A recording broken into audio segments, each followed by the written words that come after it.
Dive in the comment section on today's public opinion. We're talking about the talk of the town today, folks. Even though we did it yesterday, we're going to do it again today in a different way. Jamaica's Minister of Finance, Dr. Nigel Clark, has been appointed the Deputy Managing Director of the International Monetary Fund, IMF.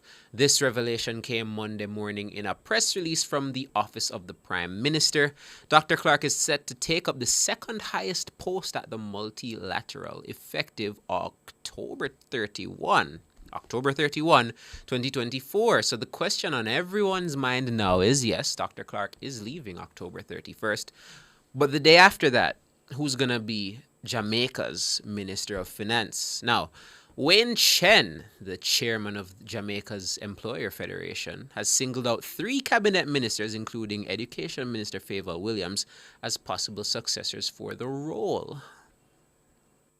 The Deputy Prime Minister Horace, people wouldn't necessarily say that he's an obvious one, but obviously enjoys the confidence of the Prime Minister. He already has a very tough portfolio. I wouldn't rule him out. There are some obvious ones. Favour Williams, who is a financial analyst with a sterling education record.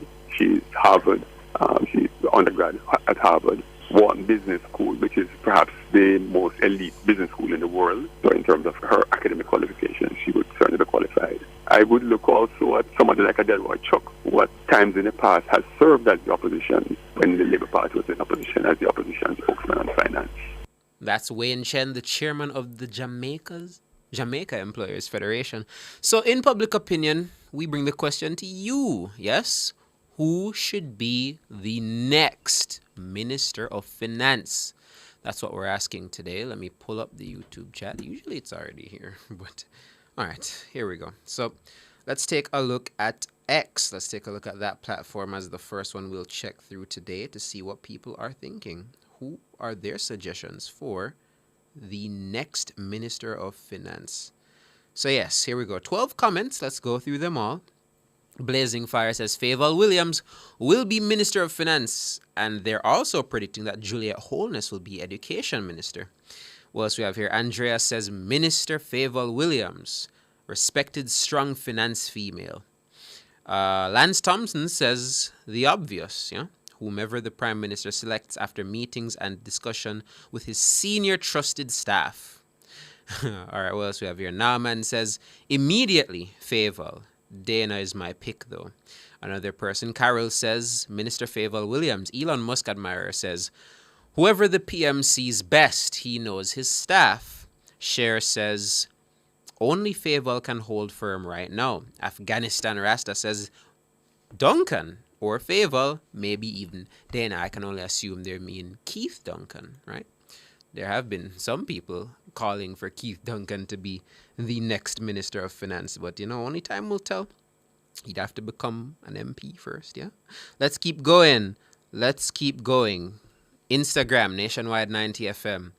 We got a couple answers here. Goldburn Sir says Favour Williams, the Minister of Finance and the Public Service, with Dwight Sibling? Yeah, I think he spelled that wrong. As the minister without portfolio. So that's who he believes should take up the post as Jamaica's next finance minister. And I do see some answers in the comment section, luckily. But come on, folks, what do you think? Who do you think should be Jamaica's next finance minister? Let's take a look now. So we're going through, and I have found, not seeing anything on Facebook because my device is giving me trouble. But if we go over to YouTube, we do have a couple answers here, and it seems as though a majority of the YouTubers so far think it should be our Education Minister, Favour Williams. As a matter of fact, I'm seeing another answer here. Beverly Ricketts says it should be Prime Minister Andrew Holness. So there we have, that's one person voting for our Prime Minister to take up the responsibility of Finance Minister. But it seems as though the popular vote so far is for our Education Minister, Favour Williams, to become Jamaica's next Minister of Finance. I'm also seeing another person say that it should be the Honourable Andrew Michael Holness. So that's 2 votes so far in PubUp on the YouTube chat for Andrew Holness to become our next Finance Minister, meaning that it would be part of his portfolio. That's cool. Political analyst says Dana Morris Dixon should be Jamaica's new finance minister. Well, so you have here Janice says Faval or Dana. Ricardo says it should be Mrs. Holness. He believes that Juliet Holness should be the next finance minister. We got a couple different answers coming in now.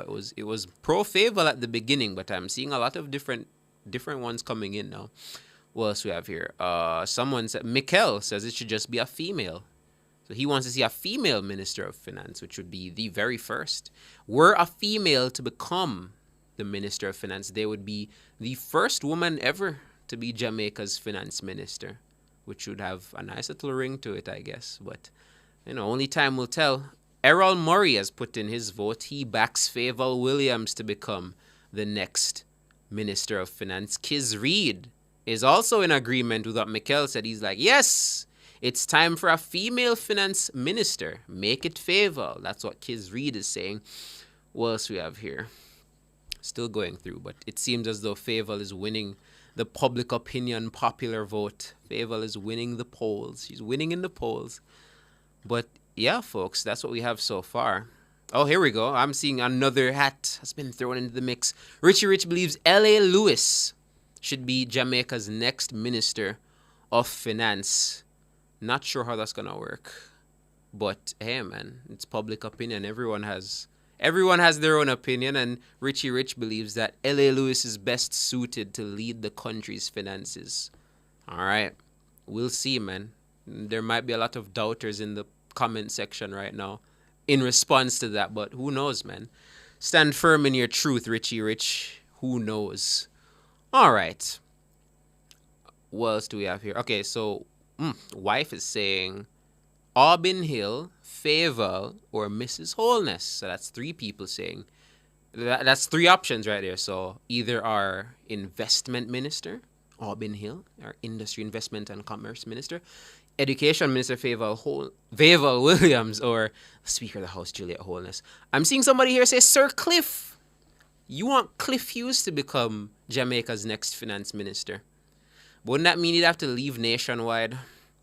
Is Cliff Hughes really willing to leave Nationwide to become this country's Minister of Finance? Does he have the capabilities of doing so? Someone should ask him that when he comes back. Yeah? I'm going to ask him that off the record, and when he comes back, he'll tell you guys if he thinks he's fit for the role. All right.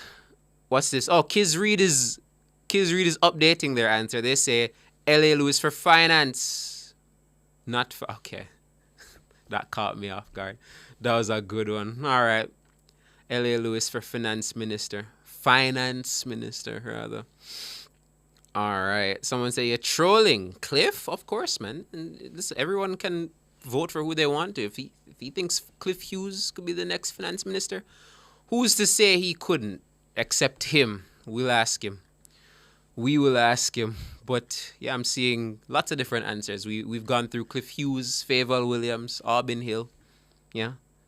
Someone here saying Don Webby, David Panton, Faval Williams, or Aubin Hill. A lot of different answers.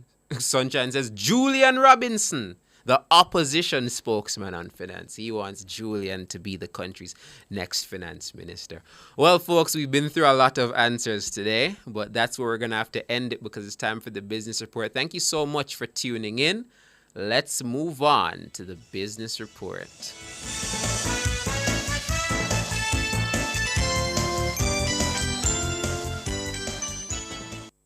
Public Opinion was brought to you by Cleasing Industrial Supplies Limited, Industrial Automation and Control Solutions.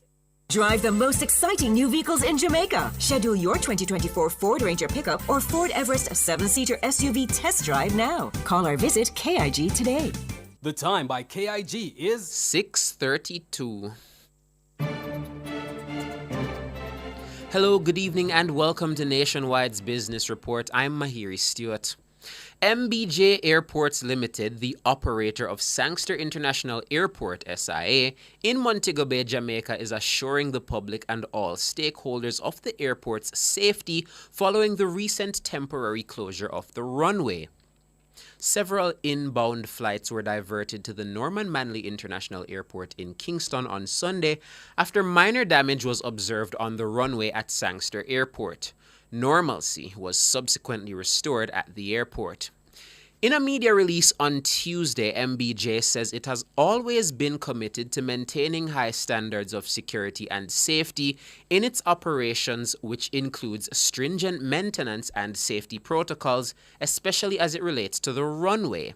MBJ says there are currently no operational issues at Sangster Airport impacting the safety of the runway or any other major infrastructure. It says the runway at Sangsters is compliant with not only the local authorities, the Jamaica Civil Aviation Authority, but also meets the highest international standards set forth by the International Civil Aviation Organization. And if we go internationally, Prime Minister of Canada says it will impose, It will impose a 100% tariff on imports of China-made electric vehicles after similar announcements by the US and European Union.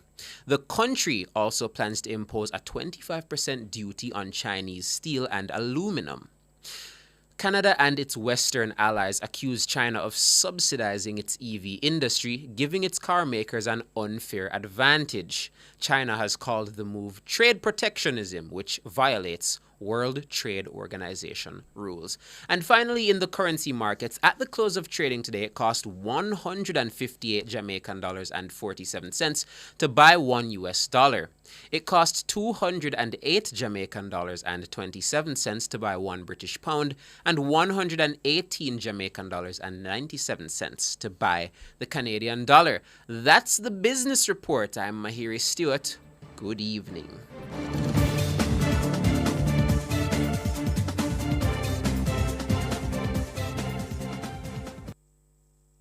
Don't compromise on water storage. Choose Rhino water tanks, Jamaica's top pick for over 25 years. Built strong. Purchase a water harvester for an additional water supply. Rhino water tank, Jamaica's choice. St. Elizabeth! JPS has collaborated with your local hardwares to bring you some incredible discounts on selected building materials from now until August 31.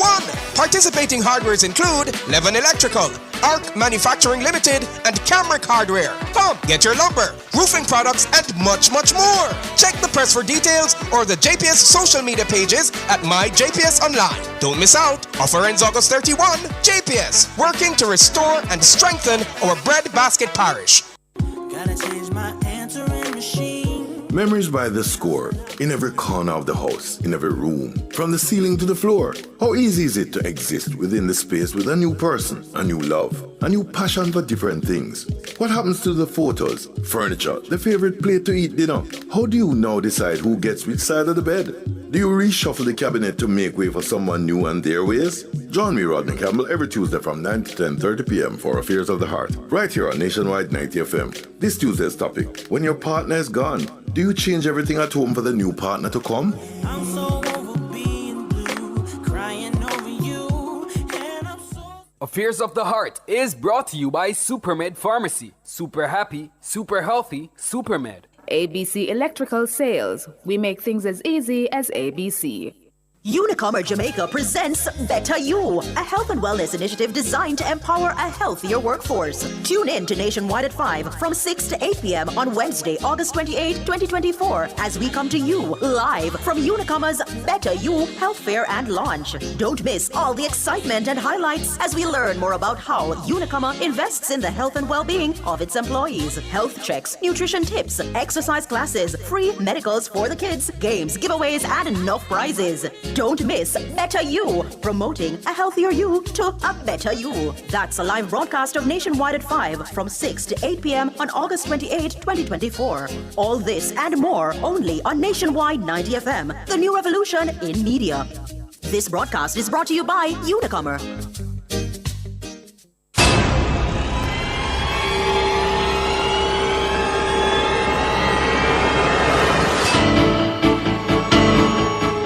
If it's in the public's interest, it's the nation's business during Nationwide at 5. The nation's business is...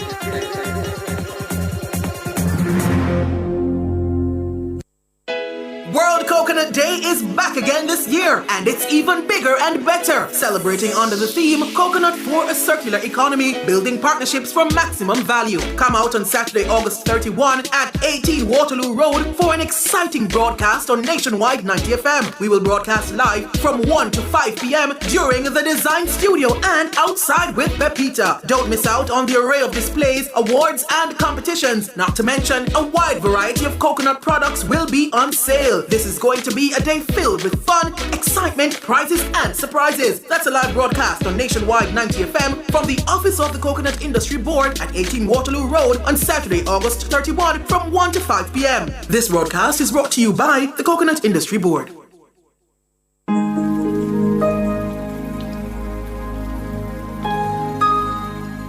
Hi there. Here's some good news for these trying times.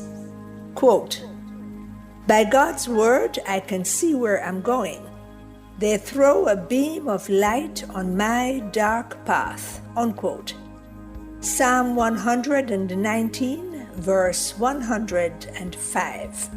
Listen for God's word weekdays at 5:45 a.m. and 12:55 p.m.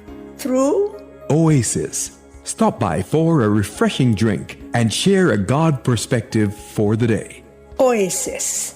Weekdays 5:45 a.m. and 12:55 p.m. right here on Nationwide, a revolution in media. The rebroadcast of The Oasis can be heard weekdays at 5:45 a.m. The Oasis is brought to you by Solar Tech Jamaica. We use the gift of the sun to power our world. Join Nationwide 90 FM on Thursday, August 29, 2024 during the E-Zone, hosted by Kareem Boyatings and Honey B from 1 to 3 p.m. at Church Teachers College, 40 Manchester Road, Mandeville. Church Teachers College celebrates its 60th anniversary Diamond Celebration under the theme Celebrating a Legacy of Excellence, boldly meeting the demands of the 21st century and beyond. The celebrations kick off with a press launch and cocktail on Thursday, August 29, 2024, followed by a welcome, matriculation, and launch on Sunday, October 6, 2024. These events mark the beginning of their journey to honor their rich history while focusing on innovative strategies to prepare their students for the future. That's a live broadcast of Church Teachers College 60th anniversary on Thursday, August 29, 2024 during the E-Zone, hosted by Kareem Boyatings and Honey B from 1 to 3 p.m. at Church Teachers College, 40 Manchester Road, Mandeville on Nationwide 90 FM, the new revolution in media. This broadcast is sponsored by Church Teachers College, Mandeville. Do you have a consumer-related issue? Want to learn more about matters concerning you as a consumer? Well, keep it locked to Nationwide 90 FM for the Consumer Hour with me, Nora Gay Banton, weekdays from 9 to 10 a.m. For all your consumer-centric matters, stay tuned to the Consumer Hour on Nationwide 90 FM, a revolution in media. As we grow older, there are many challenges that we have to confront, but these years can represent the best in our lives. Coming of Age during Nationwide This Morning on Thursdays explores issues persons 50 and over confront. It also provides expert opinions on how we can improve the quality of our lives as we get older. That's Coming of Age, this and every Thursday during Nationwide This Morning at 6:51 a.m.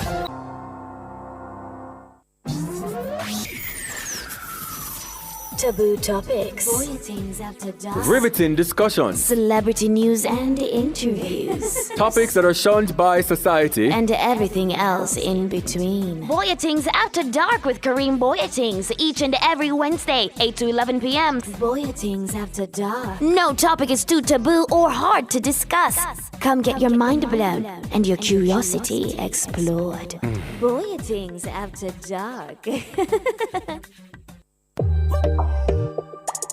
I'm Dennis Brooks. I'm Alan Campbell. I'm Floyd Green. And I'm Garth Williams. Catch us on the Jamaican Dads podcast right here on Nationwide 90 FM, Thursdays at 8 p.m. with a repeat on Sundays at 6 p.m. The Jamaican Dads podcast is all about providing men with a healthy, safe, and functional forum to tackle many of the taboo topics that concern our masculinity. Like everyone else out there, we're dads of varying amounts of experience who come from different backgrounds and and often view the world differently. We're definitely not perfect, but we are all brethren and we're all committed to this piece of rock called Jamaica. Too often, there are no safe spaces for men to explore the issues which are important to us. Plus, most of the content out there about parenthood is produced by women, for women. So we think it is important that we be the change we want to see. Follow us on YouTube, Facebook, Instagram, and Twitter at Jamaican Dads with a Z. And definitely join us here on Nationwide 90 FM every Thursday at 8 p.m. with a repeat on Sundays at 6 p.m. for the Jamaican Dads podcast. It's a revolution in media. But is this real? Hey, Greg, come look at this. Oh my, it's happening. Mr. Daniels, the numbers keep getting bigger and bigger. Sir, the clicks are off the charts. Hello, sales? What's the emergency? 9,000 clicks in one day? 3,000 order? So how much we have left? What? I soon call you back. Mr. Nakamoto, it's Danny from Jamaica. I need 5,000 of the big ones. We're back in business. Yes, sir. Arigato. Suene. Amplify your brand. Let Nationwide 90 FM assist you in tapping into a captivated audience across our social media platforms. For more information, contact us at 876-630-1210 or sales@nationwidenewsnetwork.com. Businesses, companies, and entrepreneurs, let's supercharge your brand.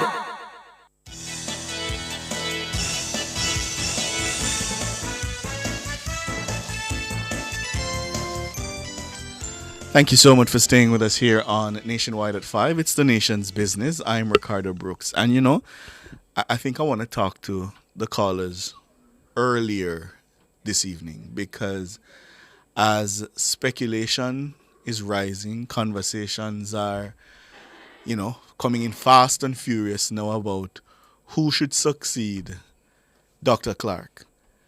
And we have some astute listeners and callers. And I would love to hear who they're looking at. Who do you think? What are the traits? Because somebody said to me, Dr. Clark has been the standard now. He's set a standard. He's going to be a hard act to follow. And I see online where people are saying, boy, this is bad news for the government from a political standpoint because you can't replace a Dr. Nigel Clark. So I'd love to hear from our listeners in terms of who they're thinking about. I hear somebody said Cliff Hughes. But you're not so bad for the maths. So you fumble double for the maths sometimes. You think arithmetic can run country? I think you can do it. So I heard that suggestion and I put it to rest. So we want to hear from you in the nation's business, yeah? Because this is the nation's business. How you see it. Yeah, if you were an advisor in Jamaica House this evening, Prime Minister Holness has names before him. He has to make a call soon, to call somebody into his office to say, I want you to take on this portfolio. Perhaps the second most important post in the government. Who would you advise him to select? 630-937124. Who would you advise him? 8255. Truthfully, I don't know. I think such a person has to have a rare combination of know-how, sound technical know-how, because that's going to be the first calling card. And the next budget that's to come, that's going to be read, massively important. So they have to get all of that right. And then they're stepping into the role at a time when the politics will be equally as important as the know-how. Right. To find somebody who can combine those two things in what may be one of the most important budget presentations, I honestly don't know. Yeah. Well, a number of Labourites, several Labourites have been quietly saying to me, that it's probably a good thing politically that Nigel is going. Good thing? Yes. Yeah? Politically. Yeah. Because somehow there was a view developing in the Labour Party that he was too tight in holding the purse strings. Yes? Stickler for balancing everything just right. And that he was holding it so tight that they feared that they would be sitting on, the person actually quoted a figure, $6 billion US in the NIR, yes, and billions more in the Consol Fund. And people were feeling it out the road. That somehow Nigel was at one extreme for fiscal prudence while the party needed the government to loosen the purse strings so that the man in the street would not be telling them here our economy do well. I mean, now feel it. And we now feel it. But isn't that part of the political malpractice, the economic malpractice perhaps, that we've practiced for so long, in that we use the economy and government resources to sort of bolster a political party's standing? And isn't that the kind of thing that I think well-thinking people have said we should move away from?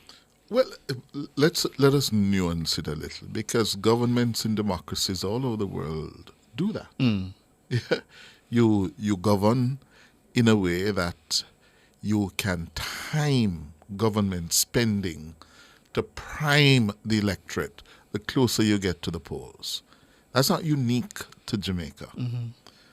Our problem in Jamaica is that we have been doing more of the priming without generating the growth, yes, so that we can build up a reserve, so that we can be able to do what Nigel Clark said today in Portmore, that we have been talking about the state of the JUTC and the lack of seats for so long, and Jamaican governments have not been able, to buy new seats, buy new buses to put in public transport, because we were so badly mismanaging the economy.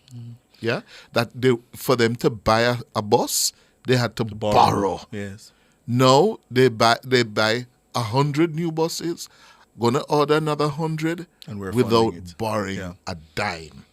And that is part of the challenge that the Jamaican electorate, the Jamaican people, will have to become more sophisticated in making the connections. In making that connection.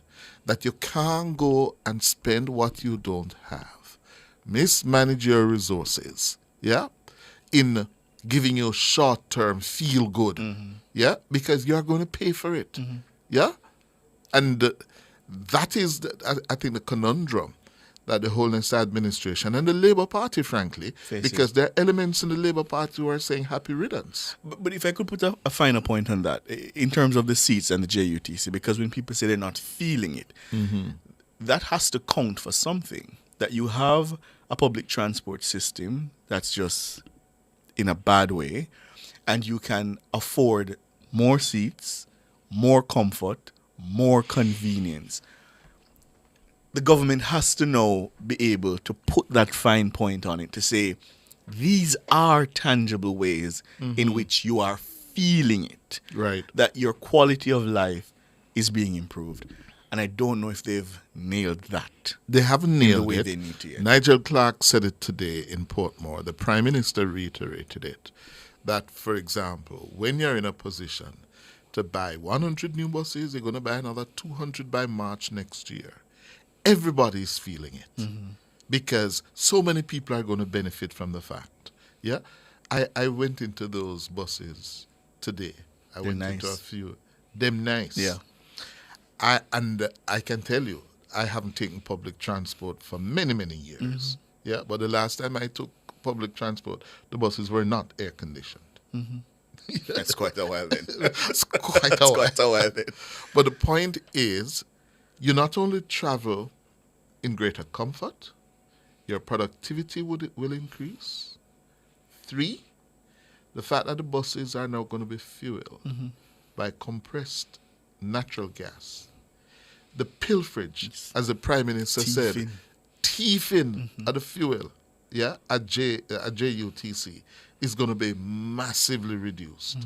The fact that they're going cashless, the thieving is, we're going to be saving $500 million and more. That figure is significant. I don't think I've heard a figure. When you shared it with me earlier, I was stunned that they've been able to quantify it to 500 million. That's significant. That's huge. Yeah. Yeah, and who pays for that $500 million? The people who thief it? No. It is the wider who are population. subsidizing JUTC. Vaz use another phrase. Yeah, when you do these things and you get it right, all boats rise. Yes. Yeah? Yes. And this is what we have to learn to thinking, do. Yeah? That we can't continue to practice the short-term politics. Yeah? The feel-good politics, the eat-a-food politics. Because it's short-term. It is going to land us in deeper trouble. Yeah? I don't know, though, Cliff, that the vast majority of those who will go to cast that ballot are there yet. They're not. I don't know if they're seeing They're that. not. Yeah, and I can't see how you get people to make those connections. That is the challenge this administration faces. You have to continue to do and to say what we heard today from the Prime Minister, from the Transport Minister, from the Finance Minister. They have to make that link between prudent financial management, economic management, and the well-being of everyone, or most of us. The other challenge that they have, and the Prime Minister indicated today that he's aware of it, it makes no sense you are sitting on this pile of cash and the bureaucracy is not delivering services to the people. Yeah? That the government bureaucracy in Jamaica is sick. The bureaucracy is far too tedious and inefficient and bloated. Yeah? It is not delivering service to the people of Jamaica. And that adds to the misery index. When people hear about economy doing well, them hear it on the news. But it's not delivering for me. They're not delivering for them. And part of my concern is that where the state bureaucracy does not deliver, it leaves room and space for bad faith actors to say to the people, come this way, because I will deliver for you. Yes. Yeah. Yes. But to the question of who will succeed Nigel Clark, frankly, I think the Prime Minister knows. Yeah. He has to by this point. By now, I he imagine, knows. Yeah, I think what they're trying to work out now is a statecraft. Yeah, how they're going to do it. If it is somebody from outside the House of Representatives, yes, they now have to be doing the negotiations. Whether they need a seat. You need a seat, yeah. And whose seat is best suited for that individual. Right. Yeah, because then you have to lead a constituency. Absolutely. Yeah. And a political organization. Yes. Yeah. You know, there are certain names being bandied about. I don't want to call people name because these things can be, you know. Yes. But there's a certain private sector, person, very, very prominent, whose name is being called. But there are concerns about whether, he would be able to leave his institution now. Yeah, they recently had something of a shock. And two, the politics in his family, whether he'll be able to deal with that. Given the history of the family. And there are those permutations to be worked out.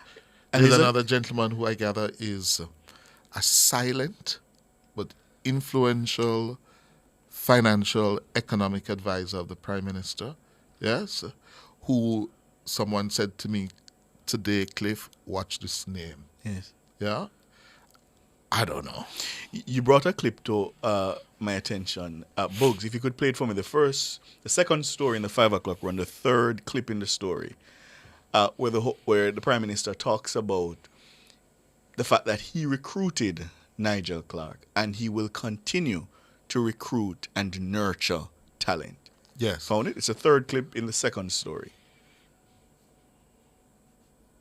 Found it? No? That's PM on Clark Depart. The third clip in the rap. And you brought it to my attention and I listened to it very carefully. And I think you're right. It may be instructive.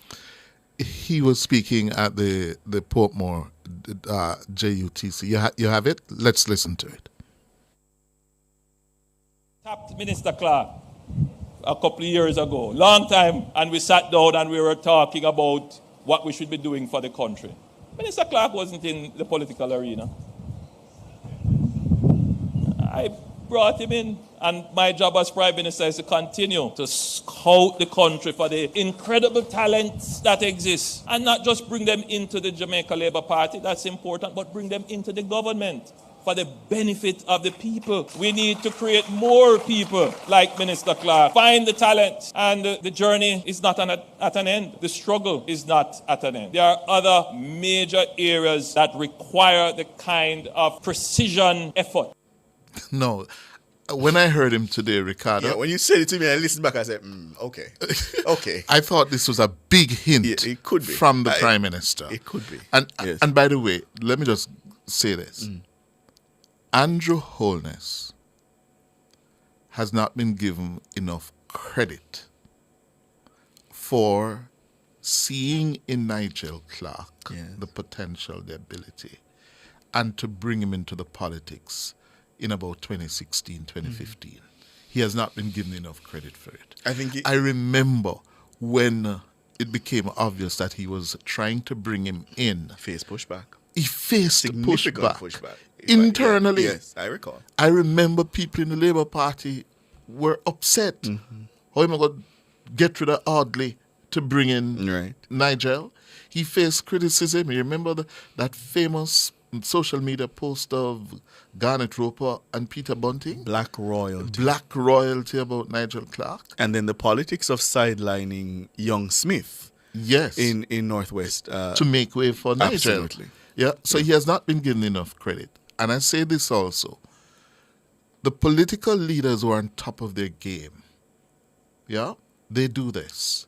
If you're a leader, you must spot talent. You must recruit talent. Every organization must refresh. Yes? I do it here every day. Yeah?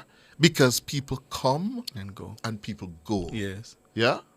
And what I heard from the Prime Minister today is that he is recruiting the replacement for Nigel. Yes? And that replacement may very well come from outside. May very well come from outside. Yeah.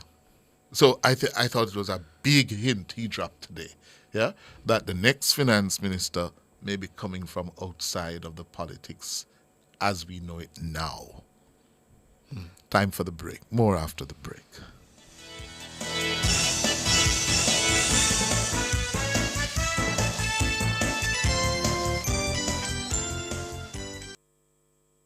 Drive Hyundai. Hyundai vehicles beyond your dreams with an exclusive 4.99% interest rate. Yes! Shop Hyundai vehicles and get a super low 4.99% interest rate on your car loan. Plus 2 years free service, 1 year insurance, and 5 years warranty. Offer valid on all 2024 Hyundai vehicles. Drive your Hyundai with the lowest interest, 4.99%. Conditions apply. Does your bra ride up your back? Do your shoulders hurt from carrying the weight of your breasts? These are signs of an ill-fitting bra. When was the last time you were fitted by a bra fit specialist? The bra experts at LaBelle Femme will take care of you. Drop into the store at 53 Lady Musgrave Road, Tuesdays to Saturdays from 10 to 5, and you will see the difference. Or call 876-622-6091.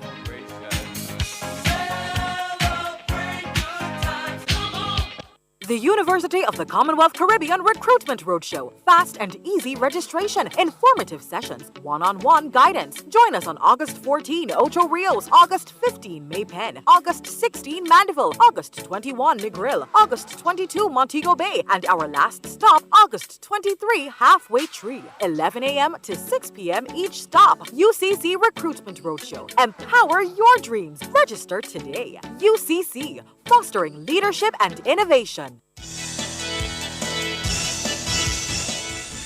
3 minutes after 7, the big question occupying everybody's minds. Who will it be? Who will succeed Nigel Clark at Hero Circle at the Ministry of Finance? We want to hear from you. How are you thinking about it? Who do you think the Prime Minister should tip for the job? Richie, good evening. Good evening, sir. Good evening, sir. Yeah, some people say they want to be next finance minister. No, not chat foolishness, sir. If I you never talk about nobody with you, yeah? No, not chat foolishness. You never say you the one. But may I tell them say if you never talk to nobody with you? Leave me out of that. Please. All right. Well, in terms of who I believe would be the successor for Nigel Clark, several reasons first.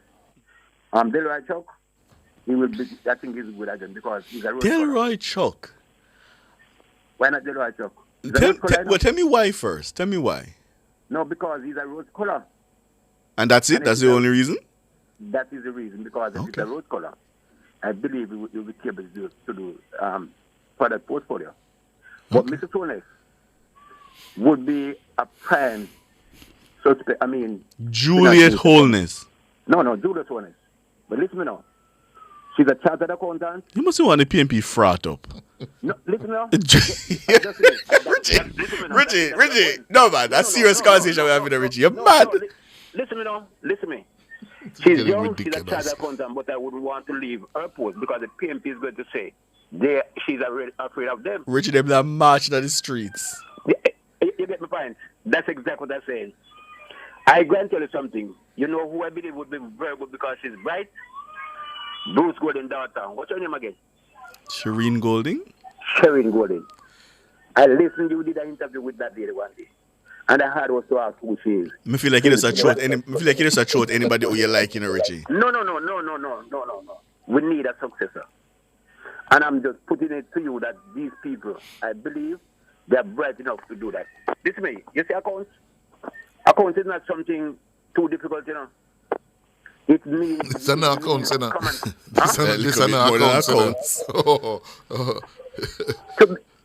It just needs people with bright minds. Richie. People who understand figures. Richie. Yes. Listen to me, you see? In 2024, the job of managing the finances of Jamaica is far more challenging, difficult than when we tapped a piano. When we tapped a piano player to be Minister of Finance. You hear? It's much more. Who was the piano player? Go check it. we can. No, Richard. No, but this is a big something here. No. She's my first choice, Well, she's your first choice, but and Favour has the qualifications. Yes. She has the training. Yeah. But I'll say this, and I'll say this with the greatest of respect. Yeah. Your finance minister must be able to command the room. Your finance minister must be able to not only speak and convey thoughts, policies, but be able to explain technical issues in a way that is convincing. You have to bring and I think that's where Favour would have a challenge. Yes? She would have a challenge. Yes. Her communication skills are not good enough for that. Listen to your Nigel Clark when he's commanding, whether it's a budget presentation or that interview, explaining complex technical financial issues for people to understand. Yeah. So it is much more than just the technical competence. Yeah. And I have a lot of time for Favour. Yeah. But that is her weakness. Here's my main point now. Nigel, there's no one to compete with him, to compare with him. That's not true. That's not true. We don't have that person yet. We don't know it yet. But remember before Nigel came onto the scene in 2018, there were those concerns. Aye. I had those concerns. You did? I did. I That was worried that it was the wrong choice and that he wouldn't translate well in terms of exactly what you're saying. Yes. Communicating with the Jamaican people. I had that concern. Exactly. He proved me wrong. Exactly. So you don't know yet, who out there is going to be recruited and may just be a greater star than Nigel. Not me. We. We. I want to tell you something now. I have a brother shout. No, Richie, let's give somebody else a chance. Let's give somebody else a chance. All right, Richie. Mikey. Hello, Mr. Hughes. Good evening, Mikey. And Ricardo Brooks. Ricardo. Good evening, Brooks. Mikey. Good evening. How are you doing? I'm all right. All right. First to begin with, I want to ask Mr. Hughes, please, Cliff. Yes, sir. If you can get the what you call it now, the poverty level, we call it them thing them always release the score of the poverty them always rate. release it, the poverty rate.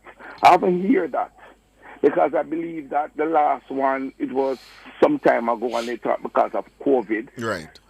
We need to know the poverty rate, and I believe that it's supposed to be a favorable one.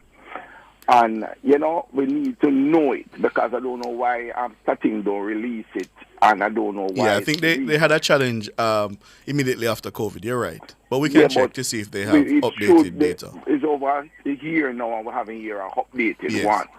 one. Two, Nigel, good job. The government, I don't think that people are really giving the government the credit that they deserve. I was listening to the Prime Minister this morning, and I was listening to Mr. Clark.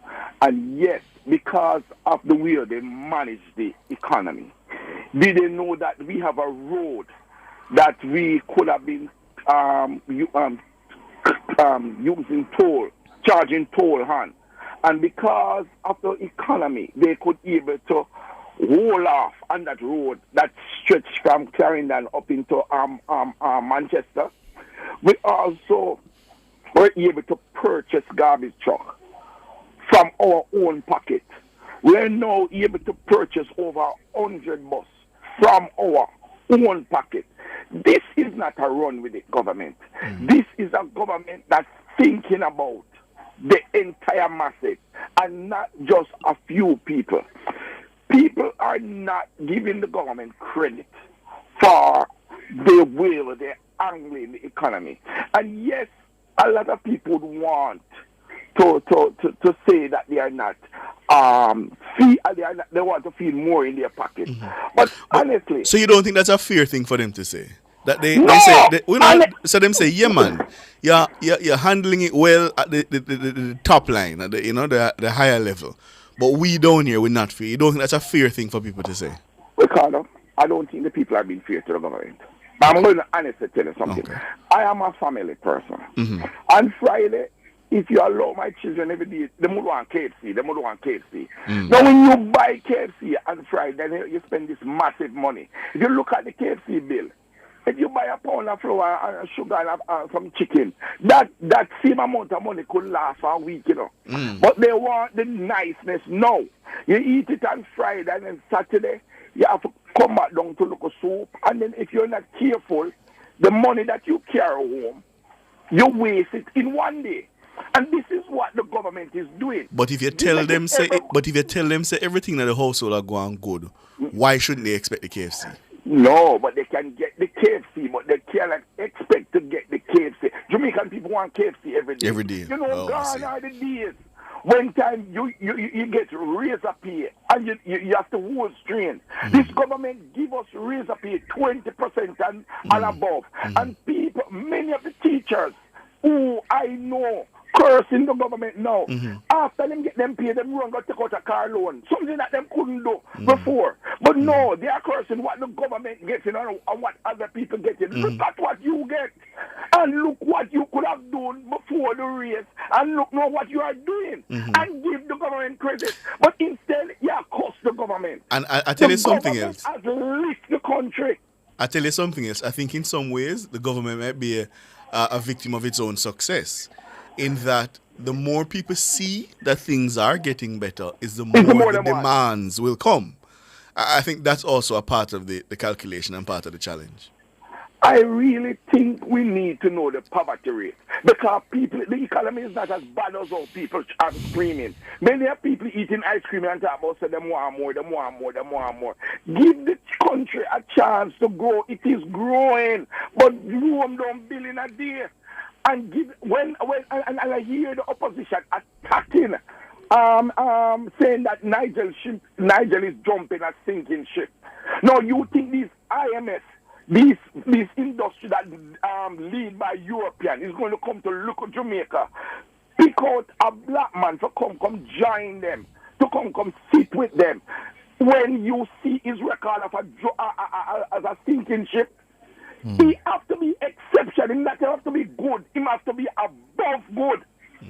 And they look how he operates after COVID. They look how he run the country after COVID, how successful Jamaica is compared to other countries in the American. And them said, no, Jamaica alone can't get the success. Come and help run 190 countries. All right, Mikey, because hear you. he's so good, them take him. Because the Mikey, economy is so good, because the JLP is so good, that's why the IMF take us. So all right, Mikey. This government deserve another term. Hear you. I just got a WhatsApp message from, beg your pardon, a member of the parliament. Yes? Notice I say the parliament, not the house. Right.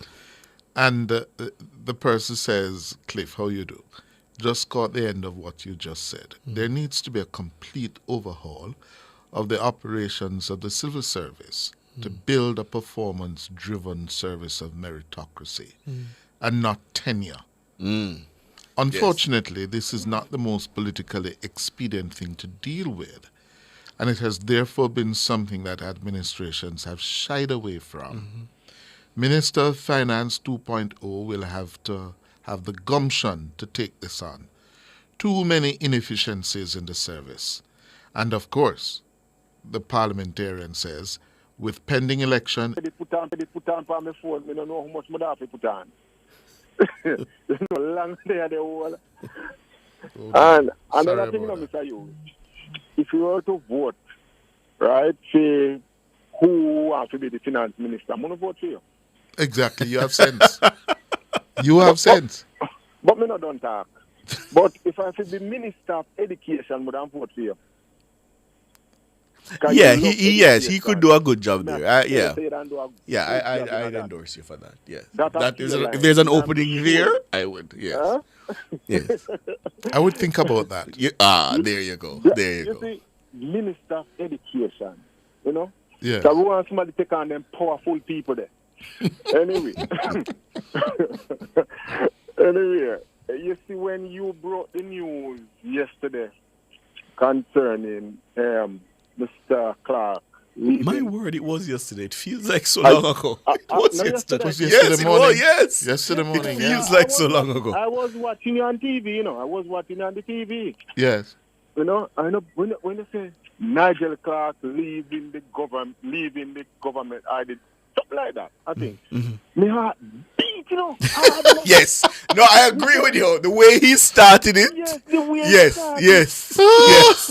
And then, you know what he's good at? He's good at the dramatic pause.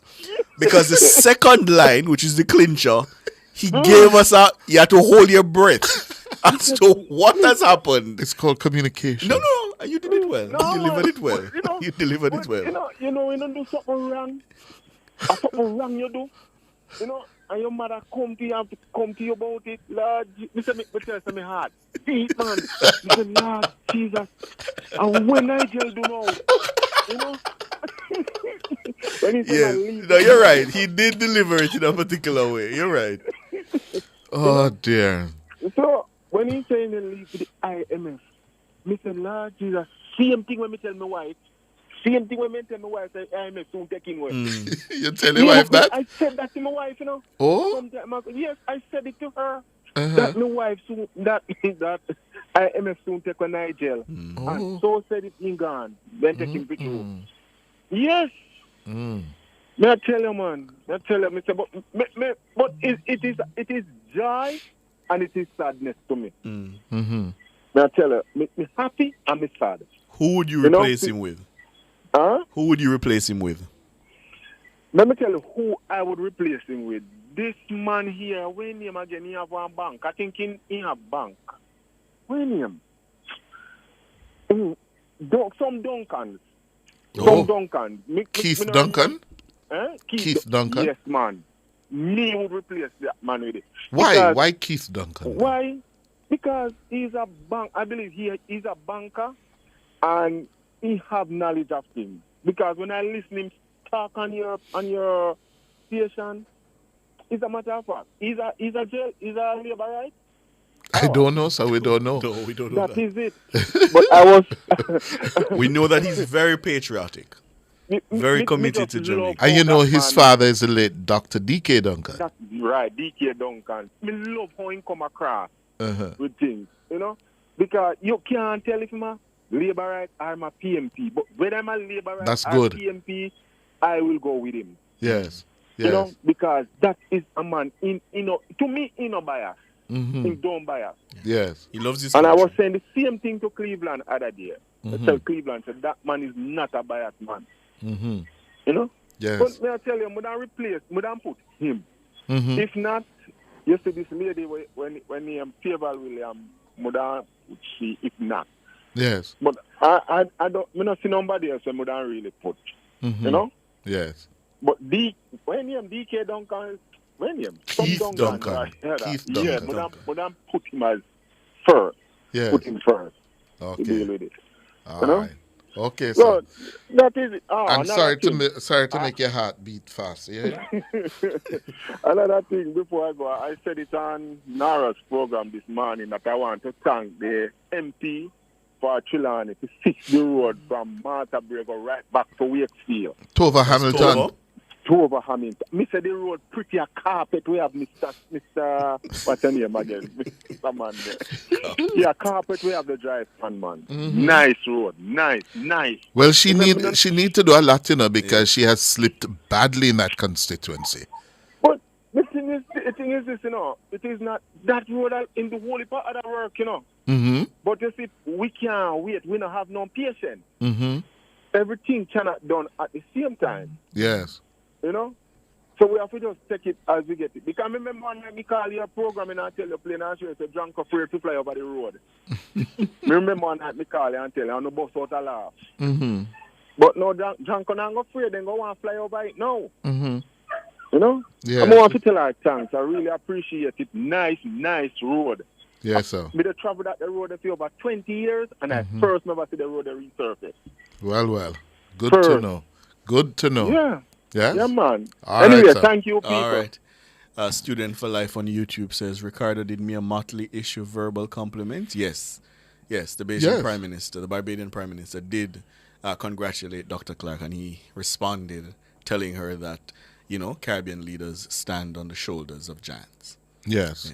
And Mia also made the point that it's not only to the credit of Jamaica, but the entire Caribbean region. Absolutely. For one of our own to be so elevated. Yeah.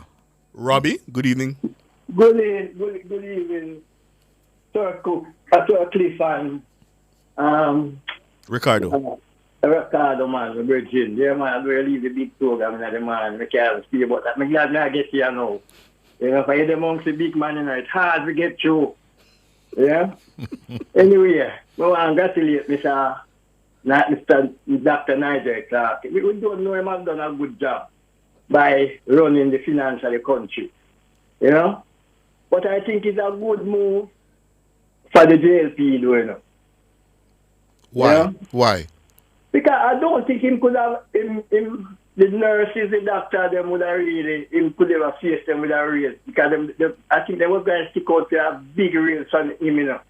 May I tell you, so I think it's right move for the JLP to get somebody fresh who can negotiate with the teachers and the doctors and the nurses. You know, because I think the raise that he has given himself, I mean, I recall we talked about that for a while. I don't know if you remember, but I talked to you 2 times since. All after the election, I tell you about it.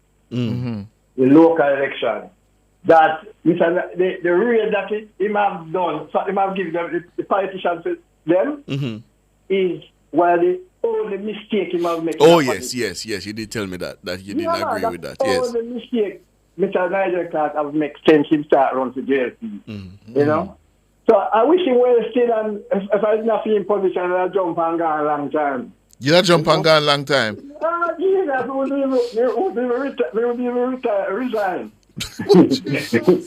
Yes, I wouldn't even get the Prime Minister a chance to see us in get somebody. They're gone. At least you're honest. Yeah, man, we're not honest, man. We're not going. That's the good thing about Jamaica. We need to honest with the politics of the country, because my member of parliament, I have to stick to him between thick and thin. Who is the member of parliament?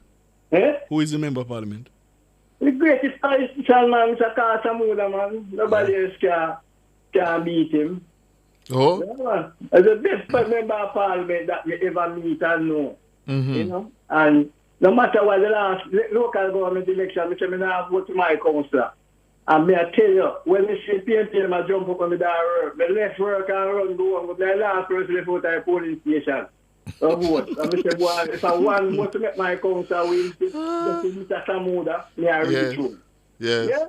So when you have good people, I book him now, Mr. Nigel constituency when the local government was going on. And I tell him, say, boy, my road was fixing up. And believe me, you know, for him fix the car, come sign, but me I get the record, no, the carpet and Mr. Nigel give.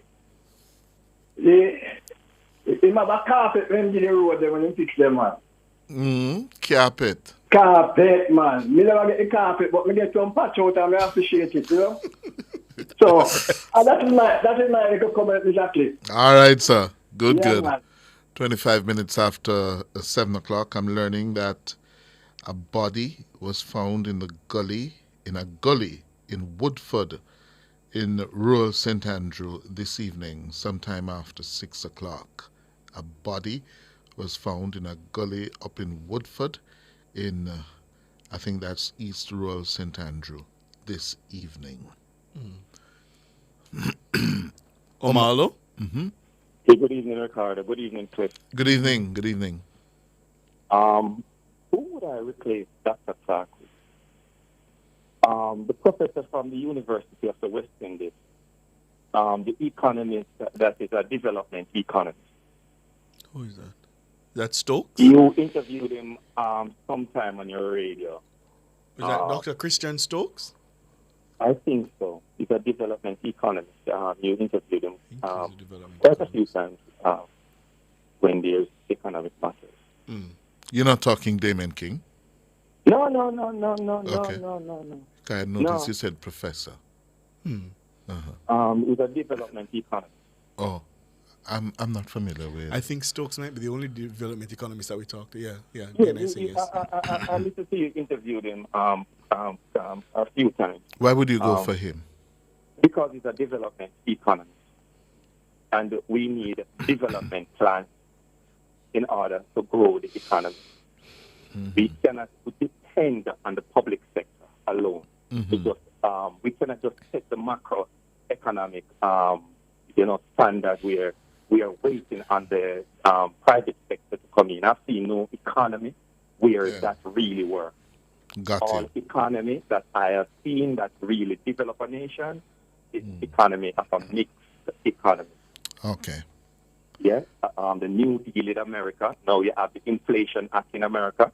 Now you watch China. You see the investment in things where the government invests in things. You have in Singapore, where the Singaporean government plays a great role in the development of industries. So to Korea, there's a book they call Kicking Away the Ladder. Yeah, and I think that is the method we are using here in Jamaica. Okay. Thank you, Omalu. We are focused mostly just on the macro rather than we're focusing on bringing down cost of living, like investing in energy, investing in real investment in transportation. Because you see, when we invest in these things and we bring down the cost of living, people have more money in their pockets to invest in corporations so that corporations can expand and invest in R&D to create more things. All right, sir. Thank you for that, Omalu. Thank you. you know, Ricardo, I'm going to say it here now, that the departure of Dr. Clark from the government next month or early October, because he has to take up his post by the 31st of October. Yeah. I am thinking that we're going to see a big shake-up in the Holness administration. A big shake-up. And what do I mean by that? Previously, we would see changes in the government that tinker around the edges. Right. One or two people being moved sideways or what. I suspect, given our proximity to the next general elections, yes, at best 13 months away, I think this has got to be the last opportunity for Wholeness to make significant changes to the government, to his administration. And more specifically, there are several parliamentarians, senior veteran parliamentarians, who are in their winter years of politics. In the departure lounge. The sun is setting Yes. on their careers. And the Labour Party has been trying to deal with how to usher them, Yes. yeah, in a dignified way, giving them a dignified exit, because they have been so strong and loyal yes, in their service. And, you know, part of the challenge we as humans have is knowing when to go. We usually don't know. We usually don't know. Yeah. Yeah.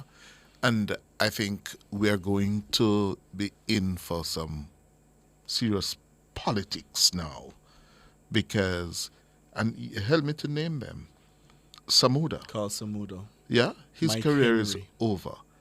Mike Henry, career over. J.C. Hutchinson, Yes. on his last lap. Olivia Grange. Olivia Grange in Central St. Catherine. Yeah. You can also look at Audley Shaw up in northeast Manchester. Yeah. Warmington Has in already southwest indicated St. Catherine. He's stepping aside. Right. But what do all of those constituencies have in common?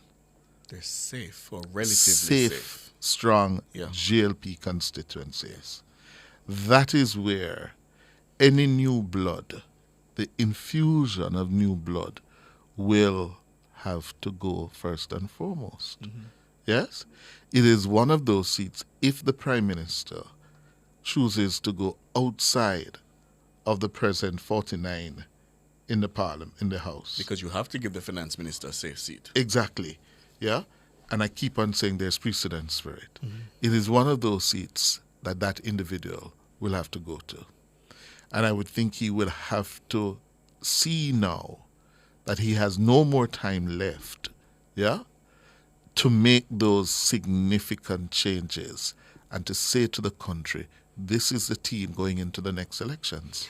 And you keep mentioning statecraft, and I imagine if you want to, as you use the word, usher someone out in a dignified way, yes, then there might be the need.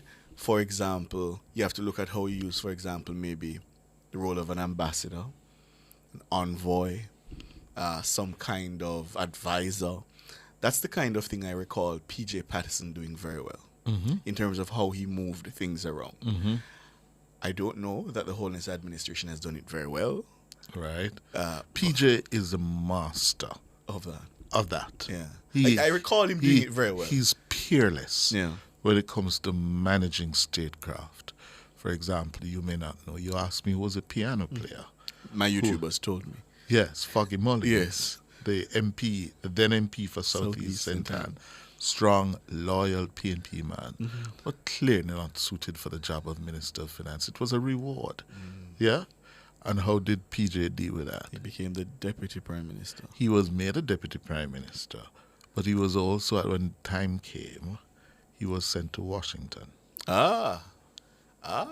Which is quite a plum appointment. Right, he Yes. was sent to Washington. And you have several of those. Yeah, and this is what Westminster gives. The And a kind gift of of the Prime latitude Minister, to the yes. Prime Minister. Yes. Yeah, to manage these things so that you don't have internal revolts, yeah, and angst, yeah, to disrupt the flow of the party, especially going into a general election year. Yeah, and I suspect Holness is now having to make these kinds of calculations. Who is he going to replace Babsy Grange with, Mike Henry with, Carl Samuda with? Yeah, who? And he has to do it in a way that he gets these members of parliament on board, that they don't feel dissed. And the political organization is not too ruffled. Yes. And then come January, you say to the Jamaican people, this is my team. This is my front bench, my Yes. starting line, as we sprint towards September. It will be in September? Yes. Yes. Yes. And it could be before September. More likely Yes. before September. Yeah. So he has a lot to do to work on. Heavy is the head. Yes. Uneasy the head that wears a crown. Yeah. Countryman? Yes, sir. Good evening. Yes. Mr. Hughes, I'm trying to understand a few things that you all have spoken about this night here. Are you saying that the 200 buses to the JUTC is a direct result of the IMF instructions to Nigel Clark? That's why we can't get the buses, because he carried out the instructions. No, sir, I didn't say that. Nobody said that. Nobody said Oh, yeah, I know nobody said that, but you mentioned that JUTC can now get the buses because we have the money, right? Oh, you're asking if the instructions the IMF gave in terms of how we should manage our fiscal affairs? Yes, how you manage the economy, yes. But It's the IMF way, right? IMF does not get down into that granular detail. No.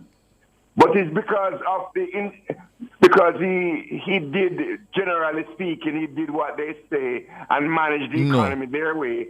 So that's why we now have the extra money. No, I'm not saying that.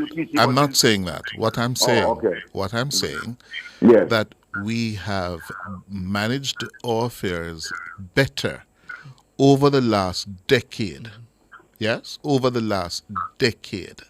Yeah, we have so better managed our fiscal affairs that we are now in a position where the government of Jamaica can go purchase buses without having to borrow any money from anybody to do so. Which there was was a the case time in the not so past. long Yes, ago right. when to get those things done, we had to go borrow other people's money to do them. And then boast about the interest rate we got. Yes. I see. I got the impression that it was a sign of success of the management, because it was done the IMF way, correct? At the end of the day, it's not. Remember, we had to be a party to those right. IMF agreements, sir. Right. Yeah. Yeah, we had to say. You had to say, this is what we will do. Yes. Okay. I see, because I know also that Mr. Clark, he would not he would make sure he pays more than necessary to the IMF, to the bank, whatever it is. Oh, you're talking about paying down the debt? He's paying down the debt. He pays more than necessary. Right, and then that gives you more room to do the kind of capital spending. I see. And that capital spending is the 200 buses. That's part of it. The 200 buses we are receiving now. Yes, and building roads and hospitals and schools, yes. I see. So Jamaica has benefited from this IMF mandate. You keep on framing it that way. I suppose he's saying that. I suppose he's saying that in the initial stages, when our situation was really bad, we went into an agreement with the IMF, and yes, it got things on track. Yes, because I remember listening to the news, and the IMF prohibited certain spending. Like the government wanted to spend some money over Right, there. but the point Cliff is making is we had to commit to those, let's call them benchmarks, yes? We had to commit to meeting those benchmarks. So the point is we were very much a party to what happened. It wasn't just foisted us and we say, okay, we'll take it. There was negotiation and we agreed we will meet these benchmarks. I see, because I've known the IMF from in the 70s when I was a boy. And it's always been a bad taste in the mouth. But now I'm learning that it's possible that we can actually benefit. Mm-hmm. There is some benefit to be had listening to them. Yes. And I think the way they've gone about their programs, it's slightly changed from the 70s. And 80s, which I imagine is also a consequence of how the global economy is now structured. Yes. Well, I think it's wonderful news, and it's Mr. Clark is actually a highly intelligent man, and that's why he was able to do his work so well and get recognition from the IMF. Mm-hmm. Yes. All right, my brother. Villa. Yes, Cliff and Siobhan. Good night. Ricardo. Oh, you can do that. You can do that. To me. Then Siobhan and Ricardo now almost look similar now. No. What? Books, let's get the next caller. Let's get the next caller, because Villa, what you doing with that? Me not gonna leave this down now, Villa. All right. Villa, you can't say them something on the radio, You give people like Bugs and Dana and Cliff and George ammunition. Production meeting tomorrow. Them are gonna taunt me tomorrow. Boy, Villa. All right. Ricardo. Mm-hmm. When people call and say when the Nigel Clark did himself a raise, when that did happen? It was last year. February? Yeah, last year. It wasn't a raise. And we need to make people understand. What do you mean it wasn't? What was it? It was a transformation, public sector transformation. And in that transformation, they got an increase. Yes. A big increase. Yes. In the result I think I got be that, But I expect the teacher for a principal and a move up getting several 13 million. Before the transformation, Nigel that get from like 9 million. No man, less than that. Yeah, possibly. Yes, because the Prime Minister was at about 9. So I expect now headmaster. I get more than Nigel. And I say Nigel work more than that. To the point where IMF send come call him. Yes. So more we understand it wasn't a raise in the classical sense of raising, and people negotiate for that. It was a transformation. And you say, Cliff, I think about that. It's the biggest obstacle at Jamaica. It's really the civil servant, The civil servant want change. We have the civil servant with a mentality where I go back from the Pickers Guild Committee time from the 70s. The people them want change Rasta. And it have to keep back. You understand?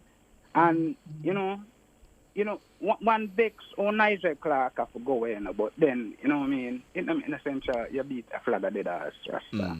Why you vex? Then, no, would mind if the brains there would have retained back in the country. Okay. But then, when you have people where sometimes you don't have a box back with and say something about things are raised and ray. I say, there we go again. You know what I mean? Oh, you know what I mean? She said carrot too expensive. Anyway, Friday I call the program and but the new guy the name again. I can't remember his name. Sanjay. And I said something to him about the divestment of the public service. But based on how I come across, I must feel like well, then I guess it out. I tell him say from the inception of the divestment, of the public, the Jamaica public service, who come by it was like a cash cow. It was a cash. Remember this company out of Atlanta, Georgia, where the prime minister then did have more than a passing acquaintance with the head of that company there, That was Miran. In a 3 years, the company come out of bankruptcy. Then them sell it to another company, them eat a food. I'm never say it in our local term. Because of that, them did come down. Them eat a food because them never loyal to the cause of Jamaica. And then a third one come, and then this one a come. And you see all of the thing how it's set up for them keep getting money from this that's where Jamaica. That's how it's set up. But the investors will say to you that they're in business to make money. Investors will say to you they're in business to make money. Investors in a business to make money. But then we're not supposed to find a way at the expense of our people. We're not supposed to do that. Which is why there's a view that public utilities should not be privatized. No, more than said not supposed to privatize. No, I'm just saying there's that view. There are people who say that. Well, the next thing we talked to them again about, it was the PWD and the NWA. I tell the guy, I tell Sanjay, so watch out. You see when the PWD did that, them did have a maintenance program. Not to say, go on, that's where NWA have no relevance. But the thing when I say, when you have a small patrol, the PWD time, you have a guy with them, a set of people, them call them, I think it was the length man, something like that. Them work every day to go command the length man, them. I think I've heard of that. The length man. Yeah, and then send back them report, and then you have the guys them come maintain the road. Them not come and patch dig it out wider than the piece, and then left it, and then I set and then a new set come drop mile the night, and then it runs another probably about 3, 4, 5 days. Sometimes rain come and beat out that again, and them have to come back again before that. No, you see that inefficiency. I could cost more money to go down the drain. When PWD did it, and then the next thing, them not wait for contract. You understand? And them not wait until all 5, 6 old up on the road before you send out contract. So the whole settling up at the NWA where maintenance is concerned, I just stipulate. No. You are going on and on. We have a bag of people are waiting. Thank you very much, sir. Before we get to Faithful, because there's something, and you're writing the book, and I'm suggesting a chapter, you need to call it Nanny State. And then I want you to reflect honestly on how your generation and those who came to political consciousness in the 70s, how you all cultivated a culture, created a culture where the state was God Almighty and people did not recognize their own agency, and how that has straddled us and in many ways blighted our development. I hope you have that chapter, and I hope your reflections are honest, because I believe the more I study that period, that is a significant part of the challenge we now face. And you are correct, partially correct. But how you frame it would not do justice to the history. Jamaica got adult suffrage in 1944. Yeah? 100 years after emancipation. Slavery and then colonialism, neo-colonialism, crown colony government. Yes? Where did that leave our people in terms of their ability to have agency, using your term? Right. agency. Particularly of people to of a particular think, class. Yes, the overwhelming majority of our people. I appreciate that. To think critically, to recognize what governments should and should not be doing for us. Yes? So if you see it out of that legacy, that history, yeah, and a population that was largely, yeah, illiterate, innumerate, yeah, you can explain and see how the nanny state emerged.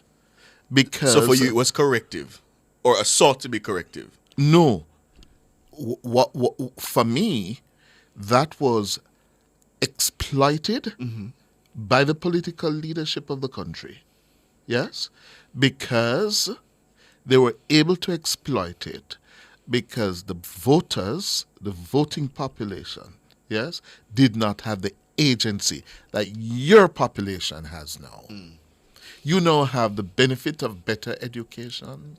You have the benefit of that bitter experience of the failure of the state. You have the experience of what we witnessed and experienced and endured in the 60s and the 70s and the 80s. So you are far better equipped than my grandmother, yeah, Miss Chrissy, from out of Preston in St. Mary. To assess the situation. To assess the situation and to say, hell no, that's not the role of the politician. Yeah? But I would hear from my grandfather that when they ask him if he's not going to vote, he said, no, I'm not sending more of them to prison. You know why? Because I can't remember his name now. My mother tells me his name from time to time. There was a politician very strong in St. Mary. Yeah? Who would, as a member of the government at the time, would send a message to the people of Preston that you need to buy up your saltfish and flour and whatever. Because what? They're going to raise. And they saw him as a god. Yeah?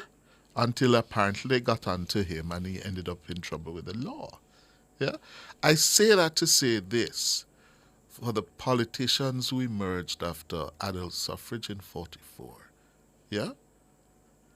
Their role, given the gravity, the lack of social services, public health, education. Remember, only very few people got educated beyond this at the secondary level, you know. Yeah? It was not until, I think it was the Norman Manley government of 1957 that introduced common entrance. Before then, if your parents had money, you could buy a place at JC or the top schools. You would not go beyond what they call standard 6. Yeah? So, you understand what I'm saying? The emergence of the nanny state. You cannot say it with contempt of our generation. Yeah? It was because of the objective realities from which our people sprang. But you accept that it has straddled us with a lot of what we see now. Of course. Where we and too many of us still believe that government is supposed to do this and do that. Yeah? Yeah. I hope I have. No, you have. You have. And I'm looking forward to the chapter. Faithful? Good afternoon, Mr. Bruce. Good afternoon. Good evening. Yeah, good evening. Okay. All right. Congratulations to Nigel Clark and the government for the restructuring. I know for our government to take on this is a massive task. Invariable, not everybody going to please. I remember in the House of Parliament, I think it was Bobby Pickett's game. It's famous for always a chicken feed. And when he was leaving government, he said to Andrew, please, may I beg you do something for us. I don't ever remember that saying. He asked the government to do something for what they were getting was not enough. We as a people, we were comfortable if our pay raise, as long as MP salary doesn't raise. So I listen the conversation. By the way, my wife's a teacher, so I don't teach I get enough money. I listen to the conversation they have this evening with the JTA, new JTA president. president. He was more concerned that the people like nurse were getting more pay than what they are getting. They were not thinking that they get more raise of pay than they ever get before. Margaret, my wife, a teacher, don't think they get enough. But is the budget, is the government, is the country can afford it at this time? Nobody's not thinking about what they can afford, What is what they are getting, and if anybody decides to get more than them, then that's going to be a big problem. Because teachers are sacrificed, so nobody knows what to get above them. Mm-hmm. The problem that I think that Mr. Clark needs to do before he demit, I know that there are some public sector who are still see that everything is not settled yet. I think he should settle everything before he demit office. Mm-hmm. And I think if you don't do that, I think they're going to be a problem. Because there are too many people still say that the agreement they have with them is not complete as yet. I don't think that's looking good anyway. Yeah, well, he did say that he has a lot of work to do I heard between that now and when he leaves. And that's the first thing that comes to my mind when he said that. Mm. But it would be good on this part if he could clear up everything before he left. Mm. And who should replace him as finance minister? Well, as the saying goes, if there's nobody else can, I think Fairland is the right one now. Mm. But I think Fairland is too soft, and I think to be a finance minister, you need a command. You can command the audience, and when you speak with authority, not only thing that you do, but the thing that you say, and people feel the authority. Like when you speak, as somebody say, whether I speak the truth, yes or no, because of a command, you're spellbound to listen. All right, sir. Thank you. I'm going to leave you with this one. Have you seen this one in the YouTube group, Ricardo? Vivian Evans. Good evening, Sir Cliff and Mr. Brooks. I'm listening from the U.S. and I'm predicting that the PM will choose Dr. David Panton to be Jamaica's next finance minister.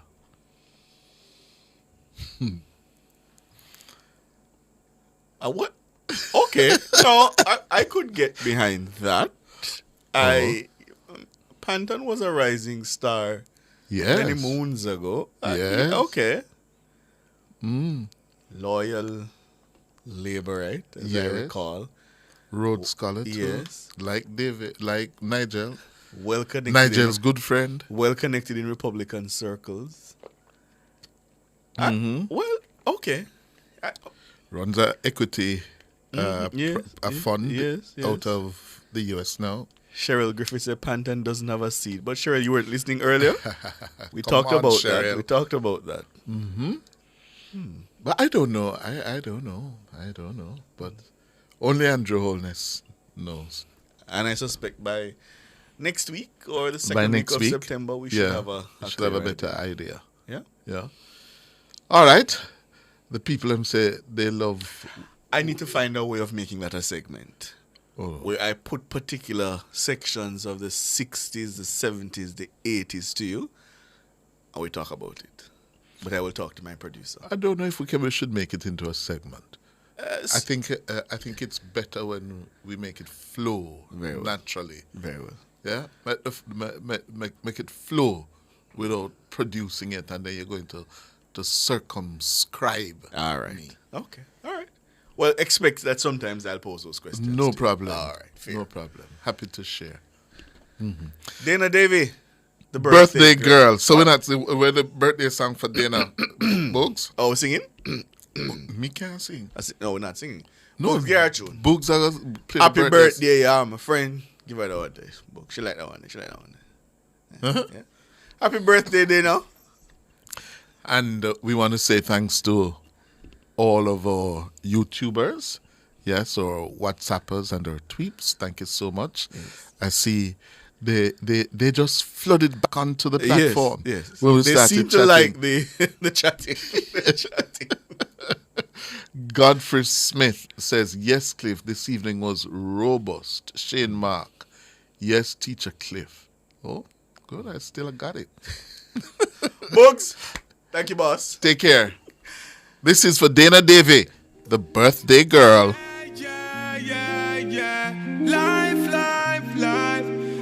Celebrate life, celebrate life.